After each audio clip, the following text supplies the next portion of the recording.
La psychose inattendue des singes préhumains s'est avérée être le début de la conscience. Donc, c'était quelque chose de très créatif et revitalisant.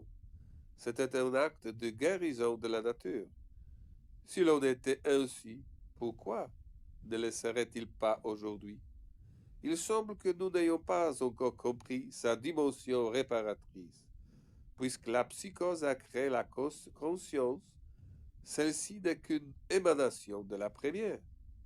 L'espace interpolaire vide de l'époque, peu de temps après l'apparition de la mutation anxieuse et l'émergence de la psyché bipolaire, a commencé à être rempli de matériel psychologique uniquement grâce à la psychose dépressive des singes primitifs.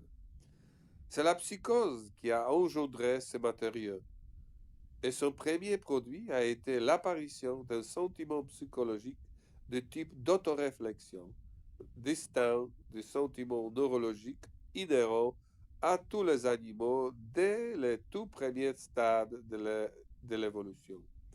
La sensation neurologique donne aux animaux une sensation de toucher, de douleur, de température, de vibration. C'est donc une sensation physique. Et ce n'est qu'apparemment similaire au sentiment mental psychique. Ce dernier n'est pas possédé par les animaux. Et là, je pense, j'entends une grande émotion parmi ceux qui lisent ces mots et entendent mes mots. Comment sait-il que les animaux n'aient pas de sentiment mental?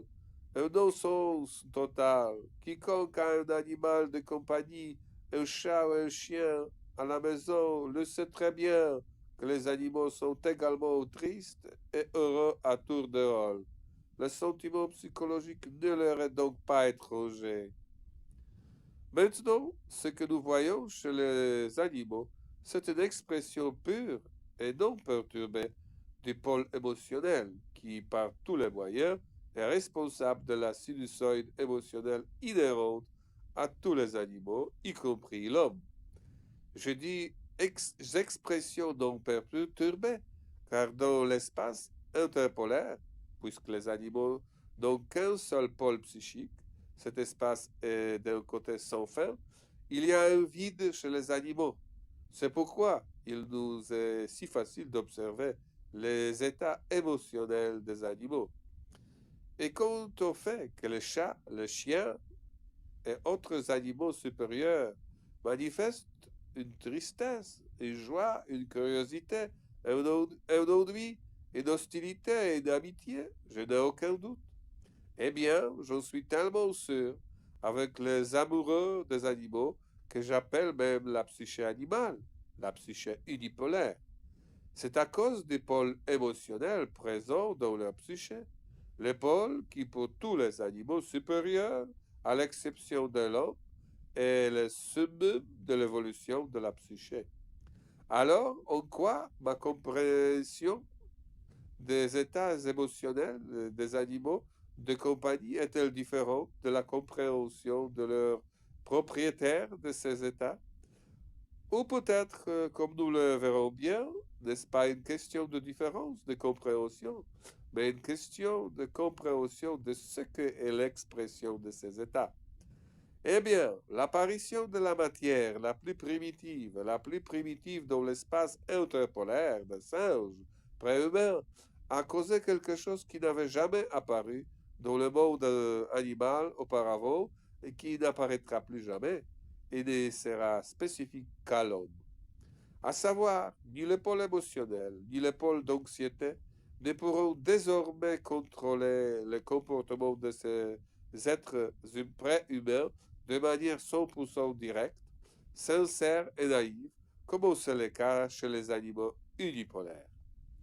Cet événement est si important que nous devons dater avec lui les dates de l'existence de l'homme historique. Cela n'est guère surprenant. L'apparition de quel trait humain, un seul humain, serait plus approprié pour reconnaître ce moment comme le début de l'existence de l'humanité, comme séparé de l'animalité qu'est l'apparition de la conscience? Et ici, les premiers fragments de la conscience, sous la forme de germes, de sentiments nés de la psychose primordiale, deviennent un obstacle dans l'espace interpolaire pour les émotions émanant du pôle émotionnel de la psyché. Nous savons déjà que les premiers morceaux de la matière interpolaire étaient un sentiment de bonheur et un sentiment d'espoir. Jetons un coup d'œil à ce qui se passe lorsque le flux d'énergie du pôle émotionnel rencontre sur son chemin des miettes de matière interpolaire sous forme de graines de bonheur ou d'espoir.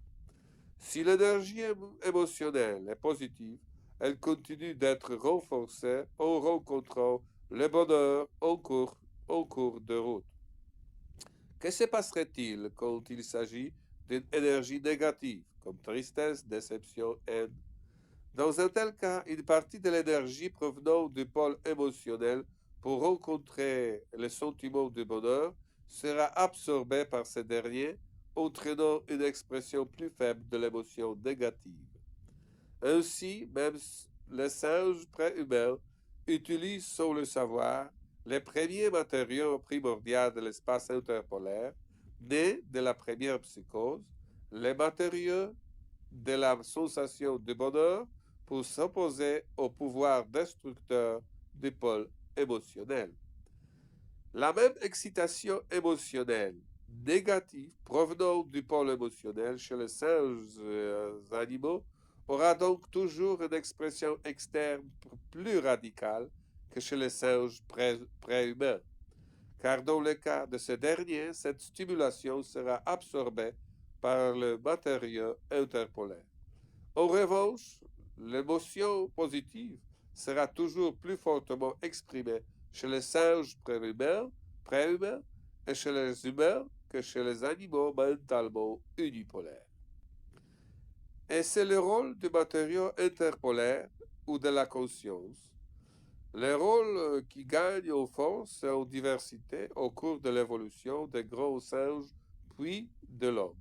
La conscience, due à son origine hors de la psychose primordiale, est conçue dès le début de son existence comme un extincteur de l'énergie négative provenant des pôles anxieux et émotionnels de la psyché humaine et comme un amplificateur de l'énergie positive dérivée de l'émotionnel, du pôle émotionnel.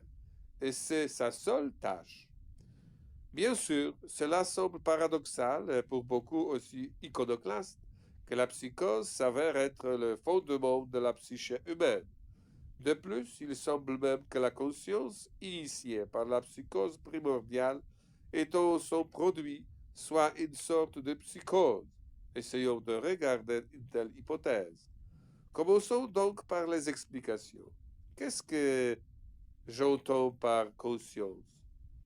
La conscience est le matériau interpolaire de la psyché sous forme de sentiments, de mots et de pensées.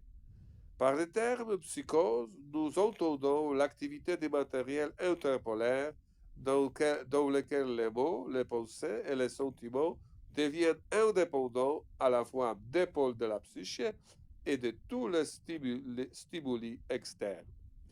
N'est-ce pas génial, comme tous les mécanismes de la nature?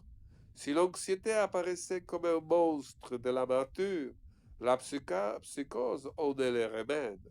Donc nous sommes ici de la psychose, tous. La pensée abstraite n'est rien d'autre qu'une sorte de pensée psychotique, c'est-à-dire indépendante à la fois des influences internes, l'anxiété et les pôles émotionnels, et des influences externes, l'environnement et les mondes qui nous entourent.